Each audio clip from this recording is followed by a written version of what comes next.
Okay, let's get into this. It's a tough subject, but important. Imagine this. Spring 1945, the war in Europe is ending, the Nazi regime collapsing. A moment of, immense upheaval. Right. But amidst all the fighting and defeat, something else was happening, something deeply disturbing across Germany. Yeah, the source we're looking at today really puts this front and center. We're talking about mass suicides. Not just isolated incidents, but tens of thousands of ordinary Germans, men, women, even children. Soldiers, civilians, families. From Right. big cities like Berlin down to these, tiny villages, it was widespread. A wave of self-destruction, really. The scale is just hard to wrap your head around. And that's the core question this source throws at us, isn't it? How could this happen in Germany? A place known for, culture, intellect, order. Exactly. The land of Goethe, Beethoven, Kant, thinkers, poets, engineers, scientists.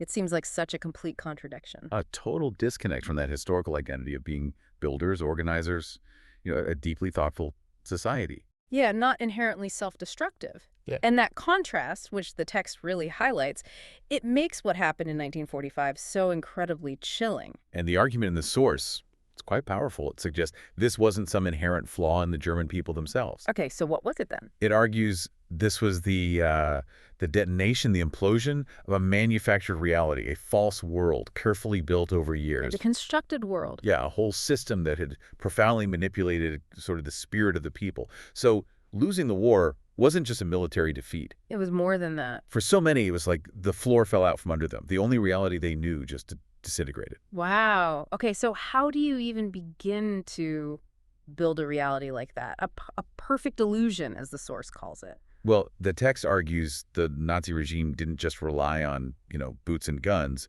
Brute force alone wasn't enough. I went deeper. Much deeper. They engineered what the source calls a total emotional and intellectual narrative, like constructing an entire psychological environment almost airtight. An environment? How is that done? Methodically. Over more than a decade, this environment was shaped. It didn't just tell people what to think. It fundamentally redefined things like identity, morality, even their sense of purpose, their destiny. Okay, and the source points to specific tools they use. It wasn't just accidental. Oh, absolutely not. Yeah. Very precise tools. Language, for one. Words carefully chosen to foster loyalty or trigger shame if you question things. And the media must have played a huge role. Constantly. Not for information, but to relentlessly reinforce that single, controlled version of reality, hammering it home day after day. But it wasn't just words, right? The source mentions other things. Yes. Rituals, symbols, the whole aesthetic. Think of the rallies, the uniforms, the flags, Yeah. all meticulously designed to create this intense feeling of belonging, unity. And creating enemies. Crucial. Defining clear enemies, internal and external, provided the justification for absolute obedience. It made conformity seem necessary, even virtuous. And fear. Where did that fit in? Fear was weaponized. Elevated, almost. The source suggests it was presented as a kind of moral compass, fear the other. Fear deviation, fear chaos. That fear kept people locked in. What's really striking reading this is the idea that the system wasn't seen as chaotic or oppressive by everyone inside it. No, that's a critical insight from the text.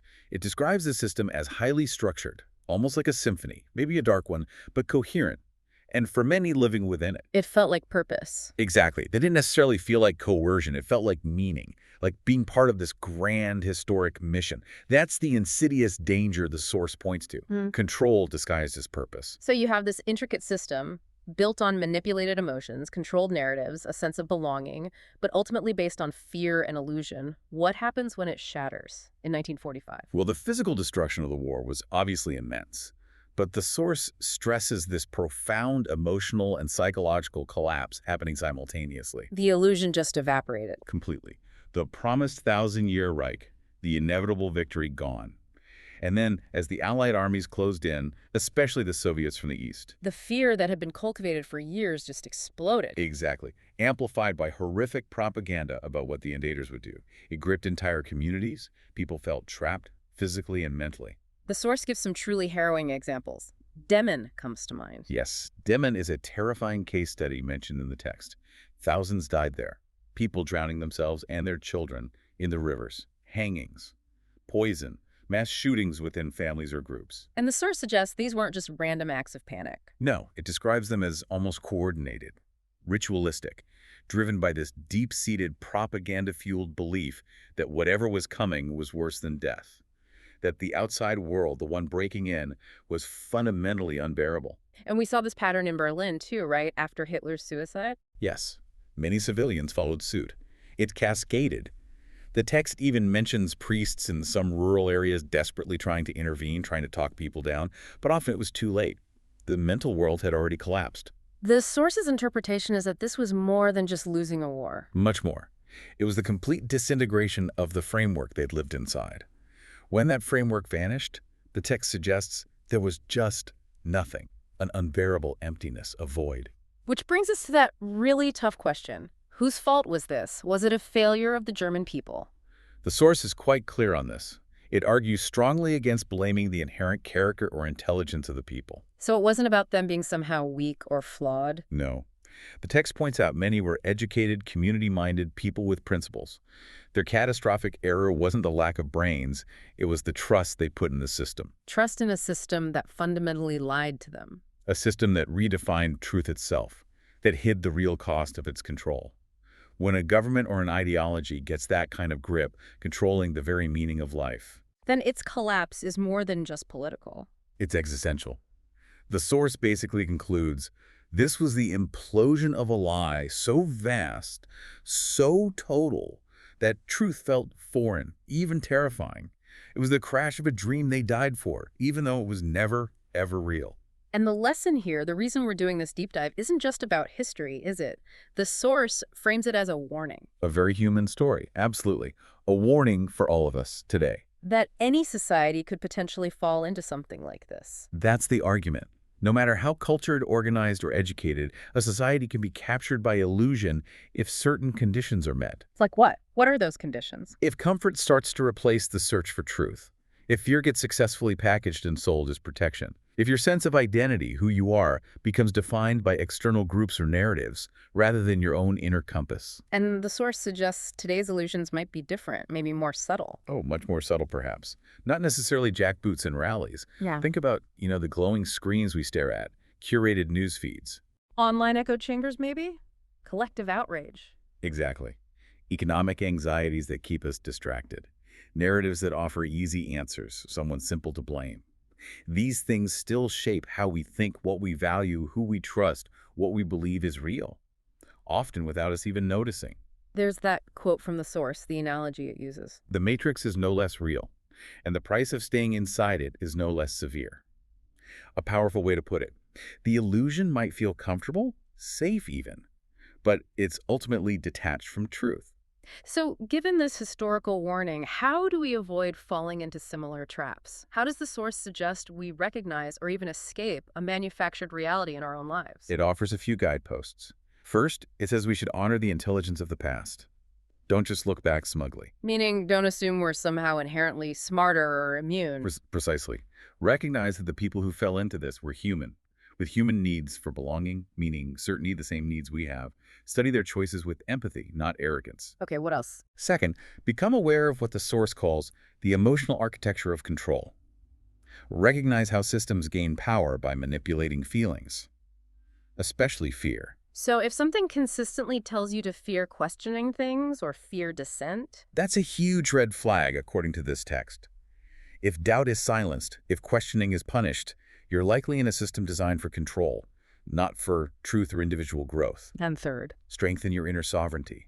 Cultivate your own ability to think critically, to question information, to reflect deeply. Make choices based on your own clarity and values, not just group pressure or fear. That's where real freedom starts, the source suggests. And the last point was about reality itself. Yes, preserve what is real. Truth, the text reminds us starkly, isn't always comfortable or convenient. Facing complexity, confronting difficult facts, it's hard work, but it's the only solid ground to build on, for individuals and for society. Now, it's important to remember, this story, while starting with utter devastation in 1945, doesn't end there.